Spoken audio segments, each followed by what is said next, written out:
Okay, Bruce. So, how do you like to read? What are you reading now? Well, quite frankly, I don't read much anymore. Really? Yeah, it's my days seem to be so full and so busy, and unlike many people, I read at night. I'll kick back in bed and read, and most of the time I'm just too tired. Well, what's on your nightstand? But yeah, it's probably an interesting eclectic collection.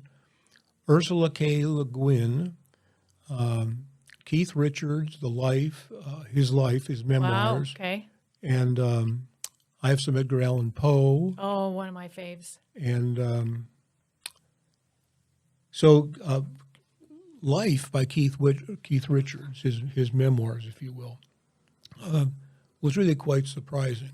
Now, I don't know if he wrote it or if he dictated it or, and had someone put it in form, because I never thought of Keith Richards as a writer, although I did come to realize that he wrote a lot of songs, and not just for the Rolling Stones. Oh, wow. Okay, I didn't know that. But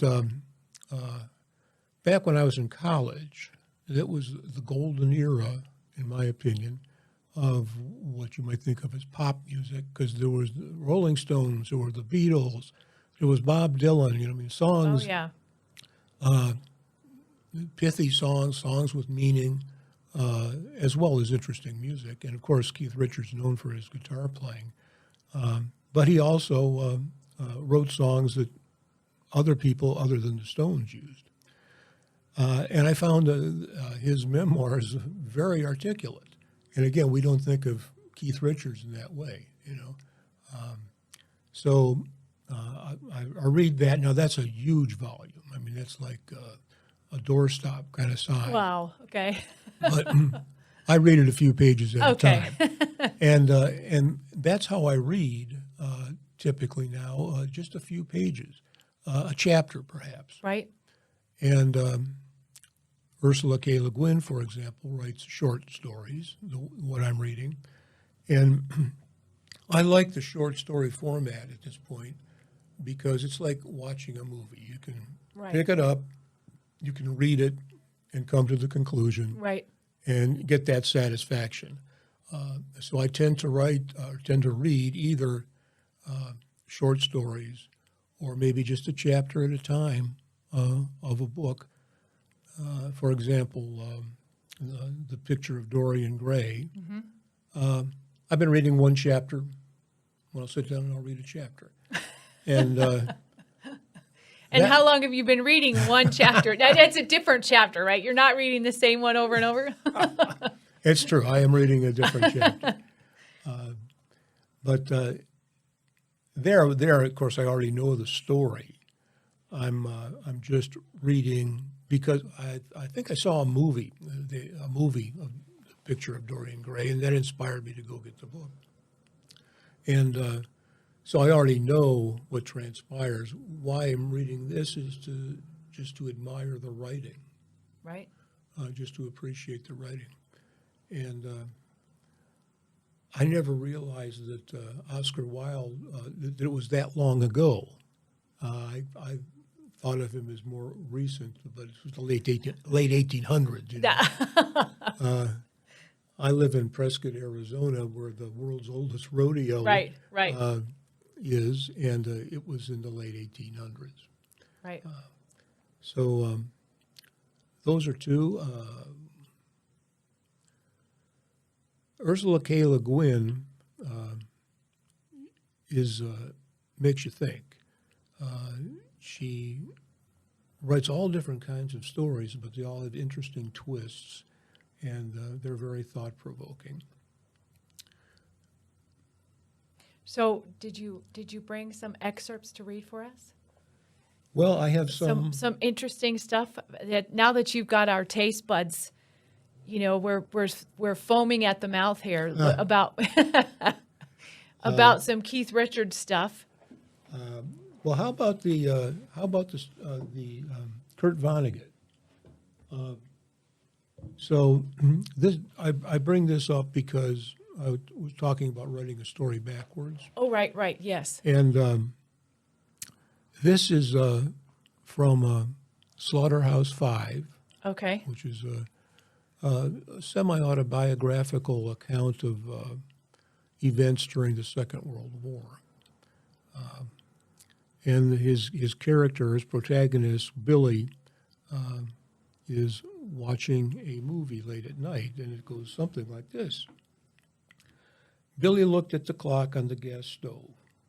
He had an hour to kill before the saucer came. There's also some sci-fi in it. Okay. He went into the living room, swinging the bottle like a dinner bell, turned on the television. He came slightly unstuck in time and saw the late movie backwards, then forwards again. It was a movie about American bombers in the Second World War and the gallant men who flew them. Seen backwards by Billy, the story went like this. American planes, full of holes and wounded men and corpses, took off backwards from an airfield in England. Over France, a few German fighter planes flew at them backwards, sucked bullets and shell fragments from some of the planes and crewmen.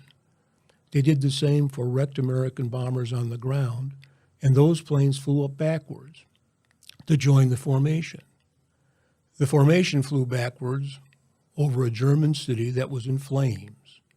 The bombers opened their bomb bay doors, exerted a miraculous magnetism, which shrunk the fires, gathered them into cylindrical containers, and lifted the containers into the belly of the planes. The containers were stored neatly in racks. The Germans below had miraculous devices of their own, which were long steel tubes. They used them to suck more fragments from the crewmen and planes. But there were still a few wounded Americans, though, and some of the bombers were in bad repair. Over France, though, German fighters came up again, made everything and everybody as good as new. When the bombers got back to their bases, the steel cylinders were taken from the racks, shipped back to the United States of America, where factories were operating night and day, dismantling the cylinders, separating the dangerous contents into minerals. Touchingly, it was mainly women who did this work. The minerals were then shipped to specialists in remote areas. It was their business to put them back into the ground, to hide them cleverly, so they would never hurt anyone again. The American flyers turned in their uniforms, became high school kids, and Hitler turned into a baby. Billy Pilgrim supposed. That wasn't in the movie. Billy was extrapolating. Everybody turned into a baby, and all humanity, without exception, completed biologically to produce two perfect people named Adam and Eve, he supposed. Wow. Okay. So now that makes me want to read that book. It's a very good book. Yeah. He's one of my favorite authors, and I think I've read everything he wrote. Well, that makes you think. Absolutely. So, so tell us again before we end this episode. You wrote a series, The Artima Legend, and there's 3 books in the series. So how can listeners find your books? Where can they find them from? Oh, well, the books are available through all the normal channels. They're distributed by the world's largest book distributor. The simplest way is just to go to brucepaul.com, my website, and all the books can be ordered there. Of course, you can find them on Amazon, and Barnes & Noble are probably the 2 most popular places to go. And again, it's a series of 3 books. The first book is a children's parable, and that was the birth of the series, which, because of the request of folks, evolved from the children's parable. The second book is for the YA market, and then the third book is clearly for adults. And it takes the character Artima, the protagonist, from his youth into his, I would say probably into his 30s. And so you can read all 3 books.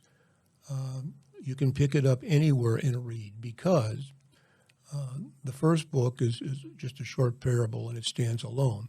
But then in the second book, which again is for the YA audience, since the parable is short, we included the parable as a preface to the second book. So you can get the second book, read the preface, you know the basis of the entire tale, and move on through the second book, which is